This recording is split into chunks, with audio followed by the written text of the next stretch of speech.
Hello and welcome back. You are tuned in to a very special edition of our Deep Dive series. A very special one. Usually we're taking apart business trends, dissecting history, or, looking at the latest tech breakthroughs, but Today is different. Today we are stepping entirely off the map. We're stepping away from the spreadsheet and into something a little more mysterious. A little more fundamental. Exactly. That is certainly one way to put it. Today isn't about what is happening in the news or the stock market. It is about the nature of reality itself. Yes. We are asking the big questions. We really are. We're peeling back the curtain on the physical world.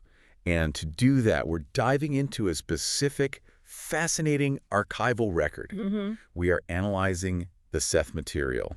Specifically, we're looking at session 99 from the early sessions, book 3. It's a fascinating document. And for context, for those of you who might be new to this session was recorded way back on October 21st, 1964. Right, so it's vintage high strangeness.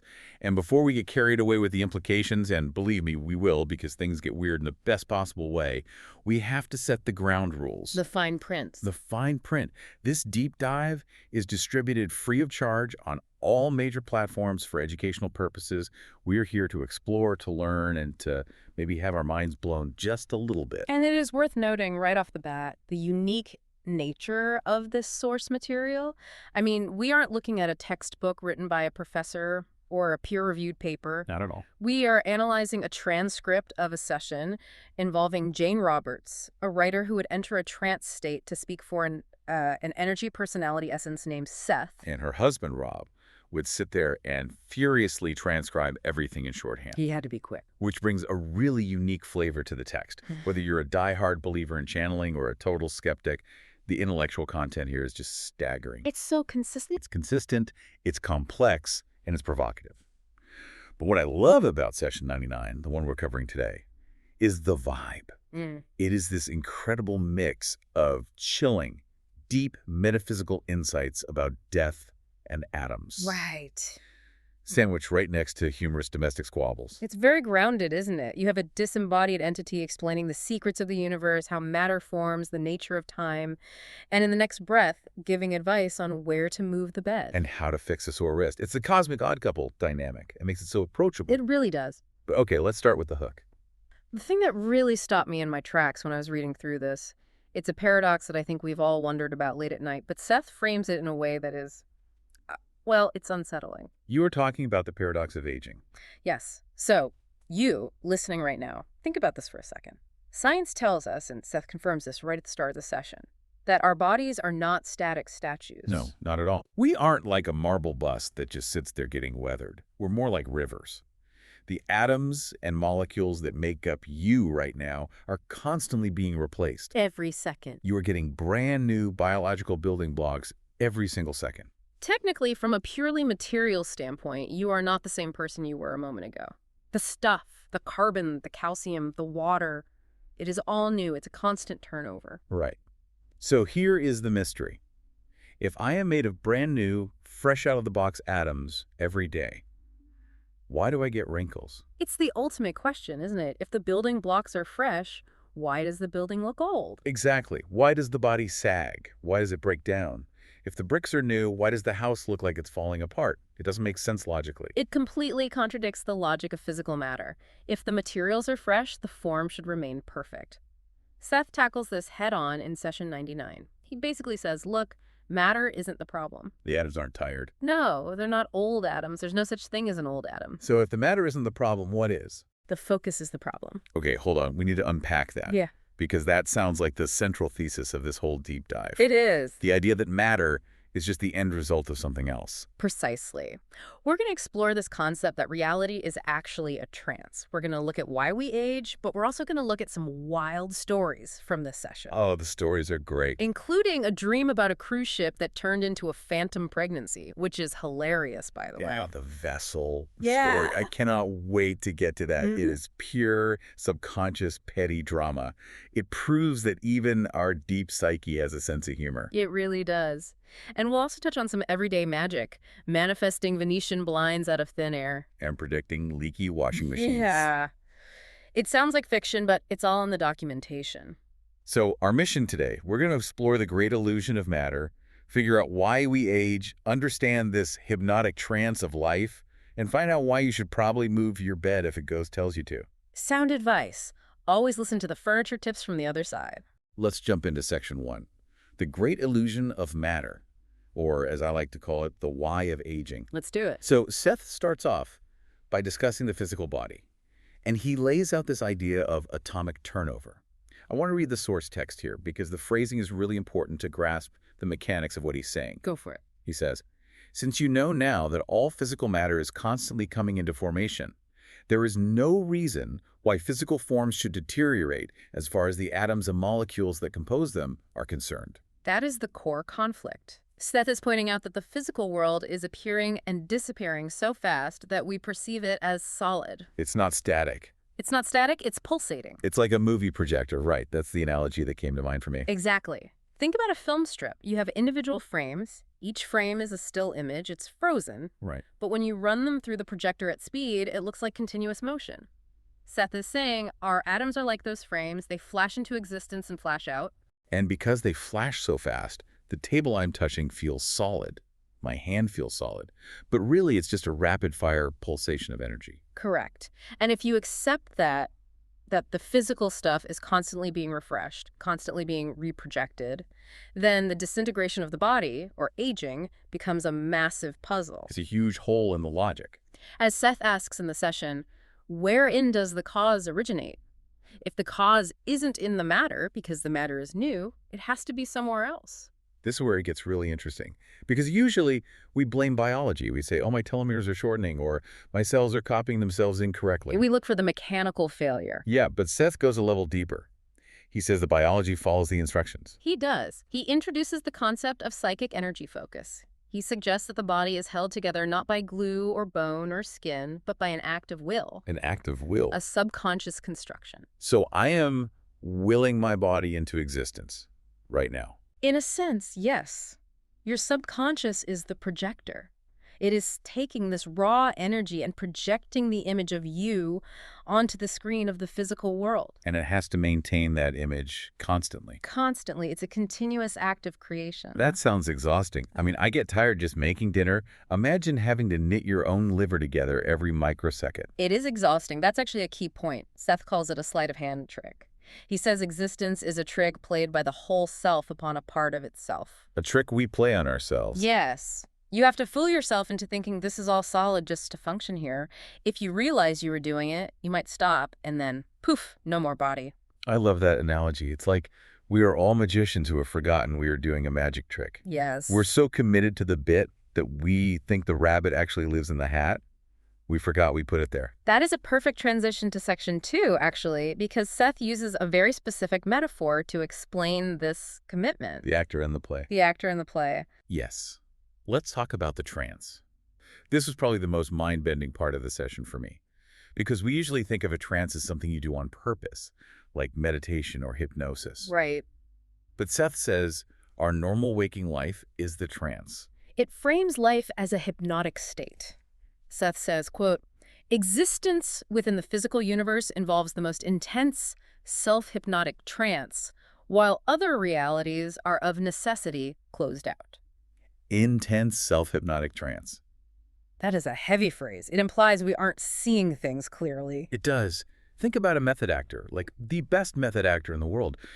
When they're on stage or on set, if they're doing a good job, they aren't thinking about what they're going to have for dinner or their mortgage. Or the cameras. Or the fact that there are cameras. They're focused entirely on the props, the other actors, the lines. Because if they break character, the scene is ruined. If Hamlet suddenly stops and says, hey, cool lighting rig, the play falls apart. Exactly. To be real in the play, you have to block out everything that isn't the play. Seth is arguing that our physical lives are exactly that. We are the whole self, the big eternal soul or consciousness. But to play the game of human on Earth, we have to hypnotize ourselves. We have to narrow our focus. We narrow it down to this tiny pinpoint of reality and ignore everything else. So the reason I can't see ghosts or talk to aliens or remember my past lives is because I'm blocking them out on purpose. Because if you didn't, you couldn't function here. You couldn't drive a car or pay taxes if you were constantly aware of multiple dimensions and past lives layering over each other. It would be too much data. The trance is a tool. It allows you to take this reality seriously. It gives you traction. It's focus. Yeah. It's essentially putting on blinders so you can walk a straight line. Yes. But here's the catch, and Seth is very clear about this in session 99. You can't hold the pose forever. No. He says individual focus cannot be intensely maintained indefinitely. That is the key. That is the turning point. Why not? Why can't we just stay in the trance forever? Why does that have to break? Think about holding a heavy weight, or even just staring at a single dot on the wall without blinking. What happens eventually? Your arm gets tired, your eyes start to water, you get distracted, your mind wanders. Right. The self gets bored, it gets restive. Energy, by its nature, is fluid. It cannot be imprisoned in one form forever. So the whole self gets bored. The whole self eventually says, okay, I'm tired of playing this character. I've done the businessman in 2024 role. I want to check out what's happening on the other stages. I want to see what else is in the theater. And that wandering attention is aging. That is the root of aging. It's the attention wandering. It isn't the body failing. It is the pilot losing interest in flying the plane. Wow. The focus starts to drift. Wow. That completely reframes the whole experience. It's not a breakdown. It's a checkout. Exactly. A slow withdrawal. Okay, so this brings us perfectly to section 3, the arc of life. Because Seth tracks this trance from birth to death, and it totally flips the script on how we usually think about growing up and getting old. It really does. Let's look at childhood first. Seth's take on kids is fascinating. They're not fully here yet. Exactly. Which explains so much about toddlers, honestly. They're basically chaos agents.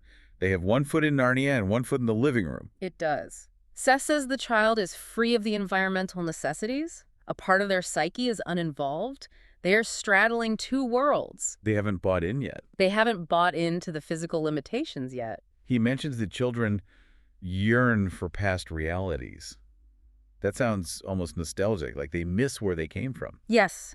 They remember, subconsciously, a state where they were safe, where problems were solved, where thoughts instantly became things. The hypnosis hasn't taken hold. Not fully. They are like an actor who is still peeking behind the curtain, waving at their parents in the audience. That's why children seem to have that magical quality, or why they have imaginary friends. They aren't locked in. They aren't fully locked into the illusion of time and matter. So childhood is the process of getting hypnotized. It's the induction phase. Exactly. We spend the first few years telling them, no, that's not real. Focus on this. Look at the clock. Follow the rules. We are teaching them the trance. And then we hit the middle. Adulthood. The high trance. This is when we are most bewitched, isn't it? Yes. Early adulthood is when the focus is fanatical. We are building careers, raising families, building houses. We believe implicitly in the physical world. The illusion is perfect. It's perfect. We think this is the only reality there is. We are 100% in character. And then the signal starts to fade. Old age. This is where Seth's explanation becomes really poignant. We tend to view old age as a tragedy. The machinery breaking down, the tragedy of biology. But Seth views it as a choice. A subconscious choice, yes. He says the inner attention starts escaping. The whole self begins to withdraw its energy from the physical construction. So it's not that the body can't be maintained. It's that the energy required to maintain it is being pulled away for other things. It's being reallocated. There is a quote here that gave me chills. Seth says, "The focus of psychic energy needed to maintain the splendid physical image organization is no longer given." No longer given. It's a withdrawal of funding. The project is being wound down. But then he talks about the conscious ego. And this is the part that feels so relatable. Because even if my whole self is ready to go, the part of me that is talking to you right now, my ego, is terrified. Of course. The ego is the part of us that is stuck in the trance, right? Yes. The ego is the character in the play. It's the mask. And when the actor starts to walk off stage, the mask panics. And that's what we feel. Seth says the ego sees its dominion in jeopardy and rises up in arms. It cries out in bewilderment. That is heartbreaking. It's like the character in a book realizing the book is ending. It is. It explains the fear of death. The ego is the only part of us that thinks this physical world is all there is. So when the whole self starts packing up to leave, the ego feels like it's being annihilated. But for the whole self, it's just the end of the show. It's time to go home. So death isn't an end. It's the energy being returned. Precisely. The energy is being returned to the whole self. It's a liberation from the trance. It's waking up from the dream. That is a wildly different perspective than your organs just got tired. Yes. It makes death feel less like a failure of biology and more like a natural shifting of attention. It reclaims the agency of the soul, essentially. It says, I am done with this focus, rather than I was defeated by time. Okay, that is the heavy philosophical main course. That's the stuff you contemplate at 3 a.m. Yes. But as we promised at the beginning, this session isn't all serious metaphysics. We have to talk about the comedy. The comedy of the subconscious. Yes. Section 4, the vessel dream. This story is just, it's so petty. I love it. It makes the subconscious feel so human. It's very human. So, to set the stage, Jane Roberts, the woman who channels Seth, had a dream about her friend Marie Tubbs. Right. And in this dream, there was a vessel and a bag of water breaking. Now, Jane wakes up, and she interprets this using standard dream logic. She thinks, vessel, bag of water breaking, Marie must be pregnant. Seems obvious. Right. It seems obvious. So she writes to Marie, all excited. And Marie writes back and says, no, I haven't given birth in 2 years. I am definitely not pregnant. You are way off. So Jane is confused. She thinks her psychic wires got crossed. She thinks the dream was just nonsense. But then she asks Seth about it. Then she asks Seth about it in this session, and Seth plays detective. And this is where the cosmic odd couple thing comes in. Yeah. Seth, this ancient entity, is basically gossiping about Jane's friend and dissecting Jane's psychology. He's totally analyzing the symbolism. Seth explains that the dream was actually correct, but Jane misinterpreted the symbols. Okay. The vessel was a cruise ship. Marie was physically on a boat trip at the time. Oh, a literal vessel. And the breaking bag. That represented sudden winds or bad weather on the water, a water bag bursting in the sky. Yeah. So the dream was literal. Vessel, ship, water, weather. But Jane's brain turned it into a pregnancy. Weatherway. Okay. This is the fascinating part. Why did her brain do that? This is the best part. Seth calls it childish revenge. Revenge. For what? Apparently, Jane and Marie were high school friends. They had made a pact that they were going to be writers. I see where this is going. They were going to be career women, intellectuals, bohemians. But then Marie got married and had kids instead. She chose the domestic life. The ultimate betrayal of the pact. And Jane's subconscious, yes. Seth says Jane was subconsciously annoyed or bewildered that Marie betrayed their writing pact to become a mother. So her subconscious got petty. Her subconscious got really petty. So when Jane's subconscious got this information about Marie being on a vessel, it twisted it. It said, oh, you like being a mom so much. Fine. You're pregnant again. Exactly. It was a punishment, really. It took the word vessel and changed it from ship to womb, Seth says. Another topmost layer of his subconscious took childish revenge by changing the symbolism of vessel as ship into vessel as womb. That is hilarious. Yeah. But it's also a really deep insight into how our minds work. It is. It shows that our psychic ability, our intuition, doesn't just come through a clear filter. It gets muddied by our emotions, our grudges, our petty jealousies. So even when you are psychic, you're still human. You still have baggage. Especially when you are psychic. Your subconscious is a trickster. It uses puns and symbols to settle scores. It's not always a high, holy message. Sometimes it's just you being mad at your friend. I will never look at my dreams the same way again. I'm going to be wondering, is this a prophecy? Or am I just mad at my coworker for stealing my lunch? It's a valid question. You have to check your ego at the door when analyzing dreams. Okay, let's move to section 5, domestic magic. Because if the dream interpretation wasn't enough, Seth also starts giving medical advice and interior design tips. This is where the rubber meets the road. This is where the session gets very practical. It's not just theory. Jane had a lump on her wrist, a nodule. And she was worried about it. It was painful. She was. And Seth, being a disembodied consciousness, had already told her it's nothing, ignore it, it will go away. But Jane, being human and anxious, went to a Dr. Sam Levine. She needed a second opinion. From a person with a body. And what happened? The doctor told her exactly what Seth said. It's a ganglion. It's harmless. Leave it alone. And Seth is smug about this, isn't he? I could right. feel the I told you so radiating off the page. Oh, incredibly smug, he says. I would nevertheless appreciate Ruburt taking me at my word sometimes. Ruburt being his name for Jane. Right. And he doubles down. He tells her the hand will clear up, but she has to stop babying it. It's that mind-body connection again. Exactly. If you focus on the problem, you feed the problem. If you baby the wrist, you are telling your subconscious, this wrist is weak, and the subconscious says, okay, weak wrist coming right up. And then he pivots to feng shui, or at least his version of it. The furniture arrangement. This is a recurring theme in the early sessions. Seth is very particular about where the bed should be. He wants the head of the bed against the north wall, right? Yes. And he mentions a bookcase barrier Jane built. He approves of it. He talks about interruption of vibrations and cross currents. It sounds like New Age fluff, doesn't it? Watch out for the vibrations. But then he links it to physical pain. He does. He says moving the bed will fix a soreness in Jane's ribs. He claims the position of the body in relation to the magnetic alignment of the room affects the energy body. Again, it's practical magic. Move the bed, fix the ribs. It's an engineering problem to him, not a mystical one. But the real kicker, the part that gave me goosebumps, isn't in the session transcript itself. It's in the notes Rob and Jane wrote after the session. The verification. The verification. Because anyone can say matter is an illusion, but can you prove it? The Venetian blinds and the washing machine. This is the chilling part we mentioned earlier. This is the hard evidence. Lay it out for us. Okay, so first, the blinds. On the morning of the session, October 21st, Jane was thinking about her kitchen. She really wanted Venetian blinds. She hated the curtains they had. But they were broke. They couldn't afford new blinds. So she did what Seth teaches.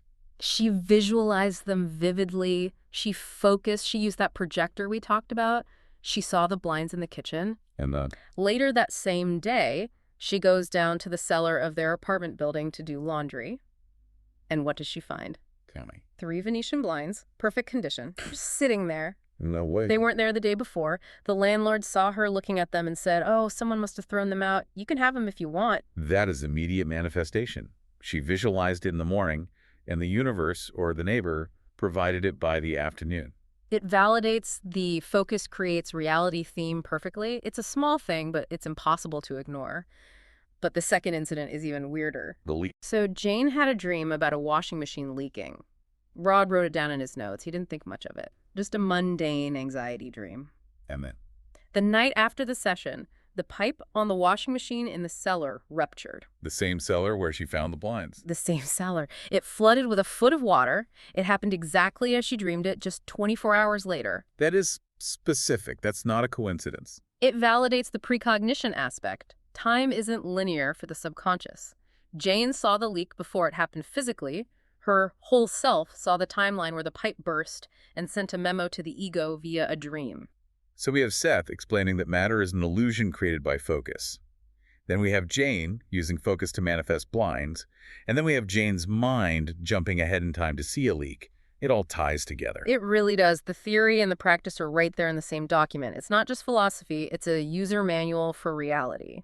So what does this all mean? If we zoom out, Yeah. what is the big takeaway from session 99? I think it's the synthesis of the two sides of Seth. On one hand, you have the metaphysical philosopher. He's telling you that your body is a hologram, that life is a trance, and that death is just waking up. And on the other hand, You have the practical friend, the guy who says, hey, move your bed to the north wall, stop worrying about your wrist, and watch out for the plumbing. and the connection is that it's all about attention. Exactly. The focus that creates your aging body is the same focus that manifests the Venetian blinds. It's the same mechanism. We are creators, whether we realize it or not. We're constantly writing the script. We are constantly writing the script of the play we're acting in. That is a powerful thought. And honestly, it's a little empowering. If I'm the one holding the focus, maybe I can change the focus. If I'm the projector, maybe I can change the film. That is the ultimate promise of the Seth material. Taking back the pen. Realizing you aren't just the character, you're the author.